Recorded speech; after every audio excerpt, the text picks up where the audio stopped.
Right now, you are looking at his invention. The screen you are watching this on, the phone in your pocket, the traffic lights you passed this morning, the billboard you saw on your way to work, the light bulb in the room you are sitting in right now. Every single one of them exists because of one man. One stubborn, ignored, underpaid engineer working alone in a lab that kept exploding around him, in a small Japanese company that told him to stop wasting their money. He ignored them. And what he created in that broken, leaking, explosion-prone lab won the Nobel Prize, built an $80 billion industry, and permanently changed how the entire human race sees the world. But here's the part of this story that nobody tells you. After all of that, his company gave him a $170 bonus. $170 for an invention that made them hundreds of millions. This is the story of Shuji Nakamura, and it is one of the most extraordinary and most infuriating stories in the history of science. Here is the question that sets everything up. Why was the blue LED almost impossible to make? Red LED, 1962, done. Green LED, a few years later, done. And then nothing. For 30 straight years, every major electronics company on Earth, IBM, GE, Bell Labs, Sony, Toshiba, Panasonic, threw hundreds of millions of dollars and thousands of researchers at one single problem: make blue. Because blue was the missing piece that would unlock everything. Mix red, green, and blue, and you get white light. You get every color. You get the LED light bulb. You get the screen you are watching this on right now. But blue required a specific energy level that nobody could engineer. A crystal structure that nobody could grow cleanly. A material that the entire industry had declared a dead end. So how did one engineer, with no doctorate, no academic papers, a lab full of exploding equipment, and a boss actively trying to shut him down, solve in 5 years what the entire global electronics industry could not solve in 30? The answer will change how you think about what is actually possible. To understand what Nakamura was up against, you need to understand one simple thing. Blue light requires more energy than red or green. And finding a material that could produce that energy efficiently, cleanly, at commercial scale was the wall that nobody could climb. By the 1980s, researchers had narrowed it down to 2 candidates. Zinc selenide, the favorite, nearly perfect crystal. 500 researchers worldwide working on it. Conferences packed with the best minds in electronics. Gallium nitride, the rejected one. Terrible crystal quality. Widely considered a dead end. Attendance at gallium nitride conferences. 5 people in the entire world. This is where Nakamura decided to work. Not because he believed in it more than anyone else, but because he was one man trying to publish 5 papers to earn his doctorate. And zinc selenide already had 500 researchers competing for every breakthrough. He went where nobody wanted to go. Nakamura was a researcher at Nichia, a small Japanese chemical company with a semiconductor division that was quietly failing. His lab was not a prestigious research facility. It was a collection of machinery he had scavenged and welded together himself. Phosphorus leaks caused so many small explosions that his coworkers had simply stopped checking on him. By 1988, his supervisors told him to quit. Instead, he walked into the office of Nichia's founder and made the most ambitious proposal the company had ever heard. Let me build the blue LED, the one that IBM and Sony and Bell Labs have all failed at. Give me resources, give me time.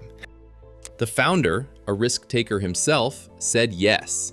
He committed 500 million yen, roughly 15% of the company's entire annual profit, all on one man, in one leaking lab. Nakamura's first move surprised everyone. He disappeared to Florida for a year to master a crystal growing machine so precise it builds layers one atom at a time. His time there was miserable. He was not allowed to use the working equipment. He spent 10 of his 12 months assembling a new system almost completely from scratch. His lab colleagues, all PhD researchers, dismissed him as a lowly technician without a doctorate. He wrote later, "I feel resentful when people look down on me. I developed more fighting spirit. I would not allow myself to be beaten by such people." He came back to Japan in 1989 with two things: a brand new crystal growing machine for Nichia, and a burning need to prove every single person wrong who had ever dismissed him. Then things got worse. While Nakamura had been in Florida, Nichia's founder had stepped back from running the company. His son-in-law took over as CEO, a man with a mind for profit and zero tolerance for expensive experiments that had produced nothing. In 1990, an executive from Matsushita visited Nichia and gave a talk declaring gallium nitride had no future. Zinc selenide was the only path forward. That same day, Nakamura received a written order from the new CEO. Stop all work on gallium nitride immediately. Nakamura crumpled the note and threw it away. More notes came, phone calls came, direct orders came. He ignored every single one. Out of pure defiance, he published his first research paper without even telling Nichia. One paper down, 4 to go.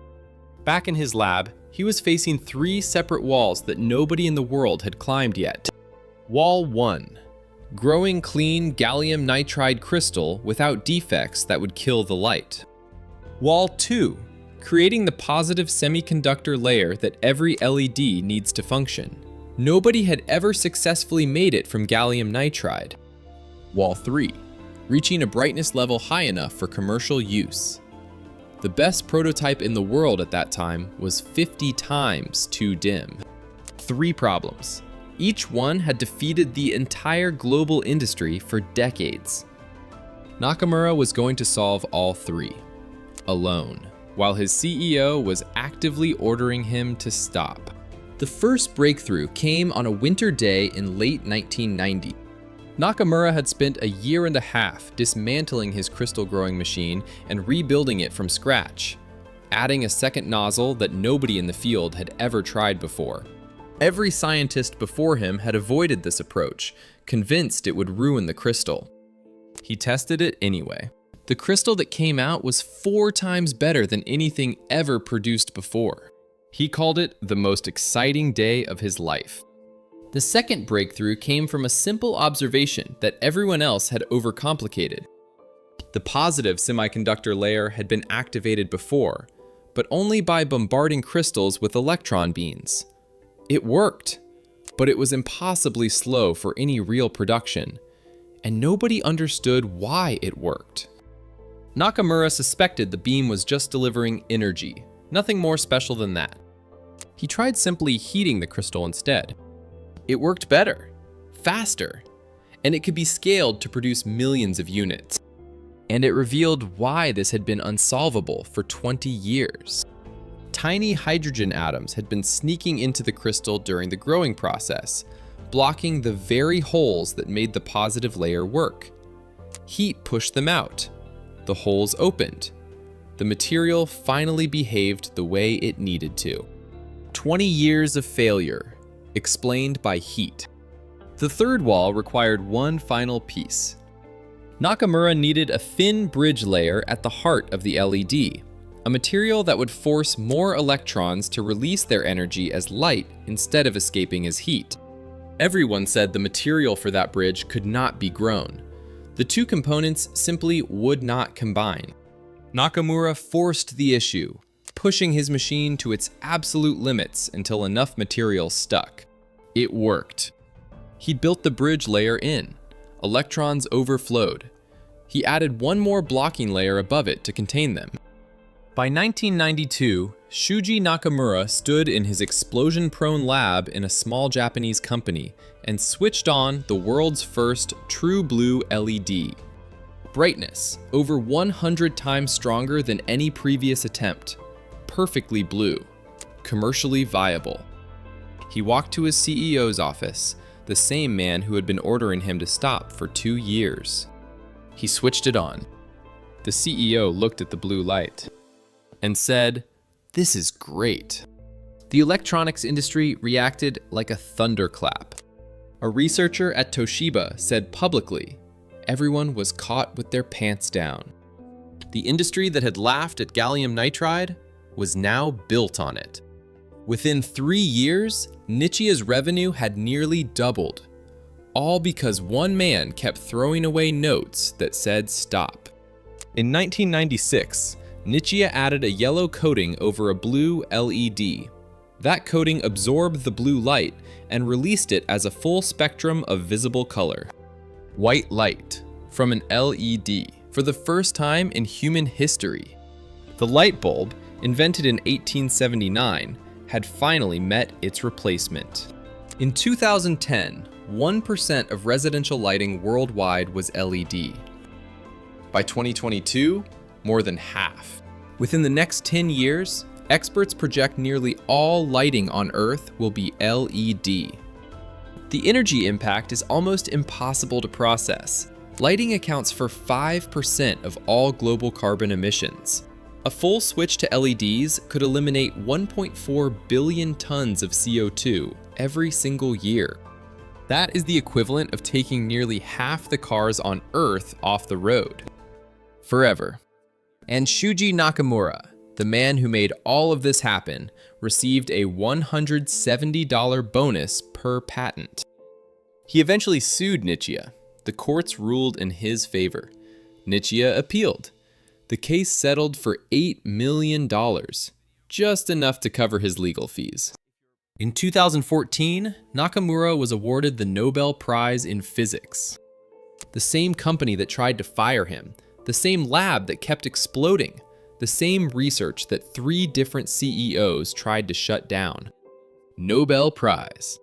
Every screen you have ever looked at carries the fingerprints of one man who worked in a leaking lab, ignored direct orders, published papers without permission, and refused at every single stage to accept that something was impossible just because everyone else said so. The blue LED did not come from IBM. It did not come from Sony. It did not come from Bell Labs. It came from a fishing village in Japan, from a man who grew up watching the ocean every morning outside his front door. When Nakamura was asked recently what his favorite color was, he did not hesitate. Blue, always blue.